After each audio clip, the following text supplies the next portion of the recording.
Hola, yo les voy a hablar el día de hoy acerca de paradigmas educativos contemporáneos.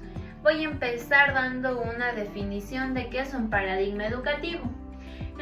En su definición nos dice que un paradigma educativo es un marco de referencia teórico y práctico, lo que esto es una suerte de marco modelo o conjunto de creencias, valores, principios y reglas que guíen la investigación, la enseñanza y el aprendizaje dentro de una comunidad educativa.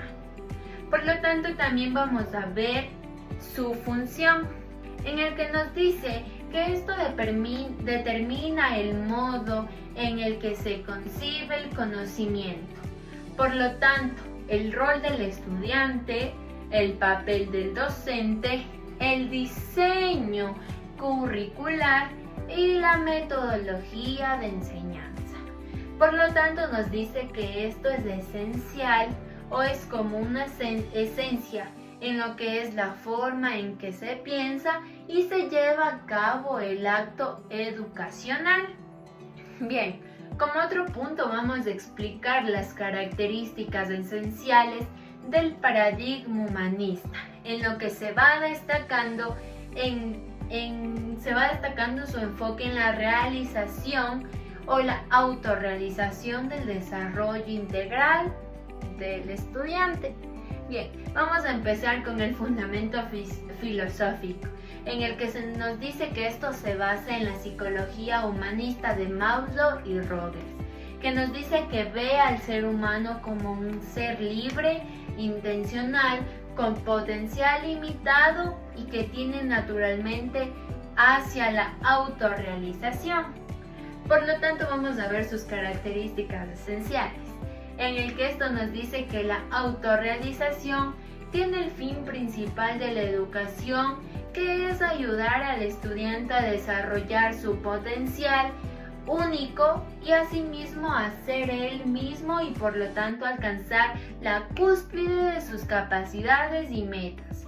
También tenemos su desarrollo integral, que nos dice que no solo se enfoca en lo cognitivo, sino en el desarrollo emocional, social, moral y físico, en el que nos dice que se valora más el ser que el tener o el conocimiento memorístico.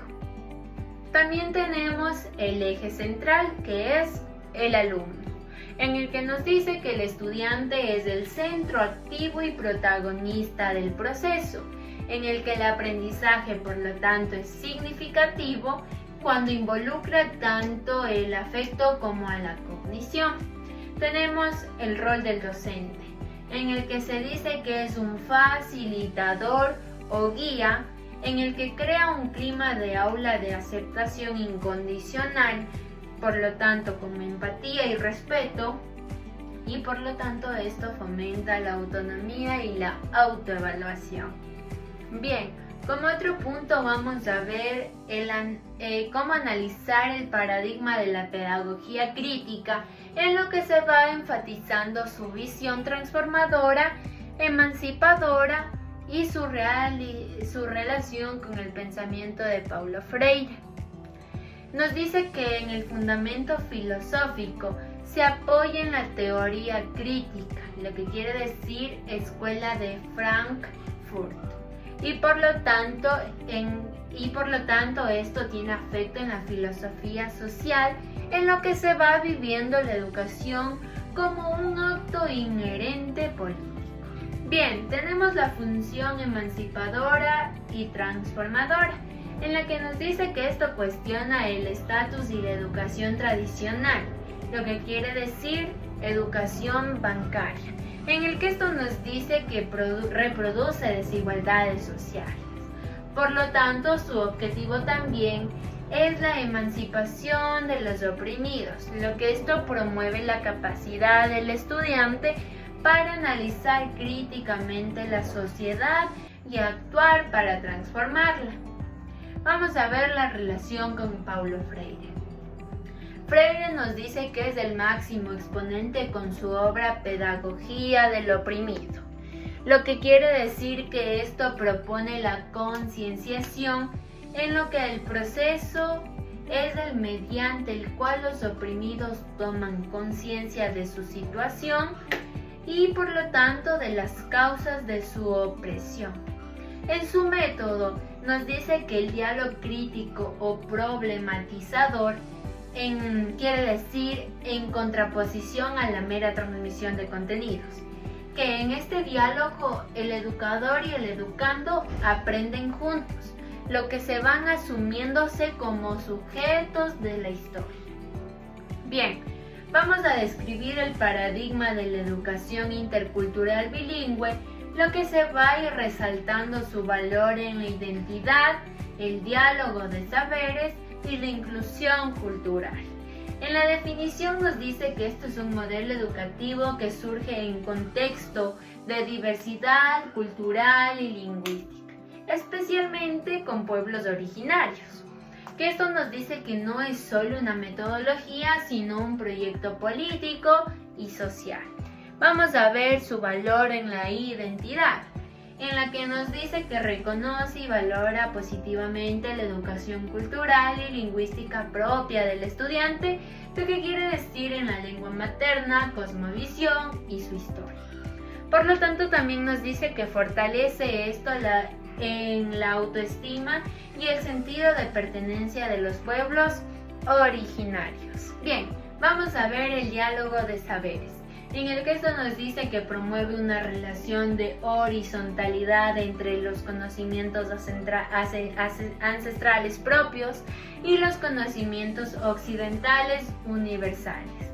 En lo que esto nos dice que busca la construcción de un conocimiento nuevo que integre y respete ambas perspectivas.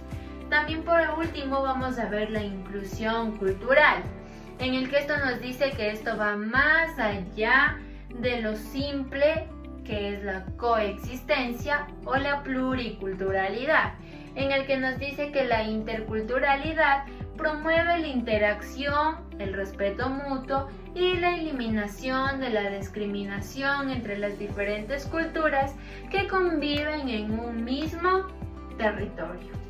Lo que esto en Ecuador es fundamental para el modelo de Estado plurinacional.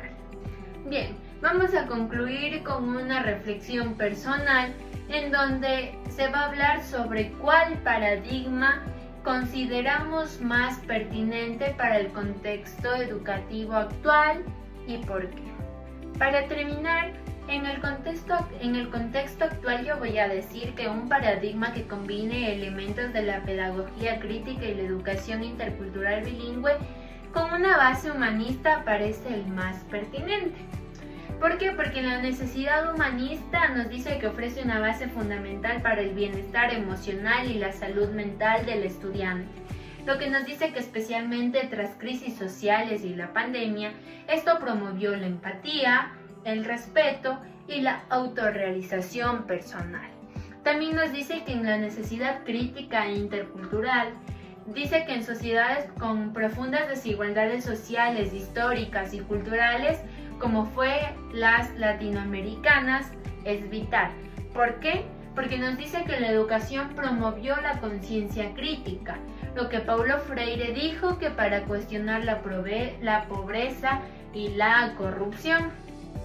También nos dice que garantiza el reconocimiento y el diálogo horizontal, lo que es intercultural bilingüe, en lo que entre las diversas culturas y lenguas se fue consolidando la plurinacionalidad y eliminando toda forma de racismo y exclusión, lo que nos dice que la pertinencia radica en que la educación debe ser simultáneamente un espacio para crecer como persona, lo que quiere decir el humanismo, y por lo tanto en una herramienta para transformar la realidad social, lo que quiere decir crítica e interculturalidad.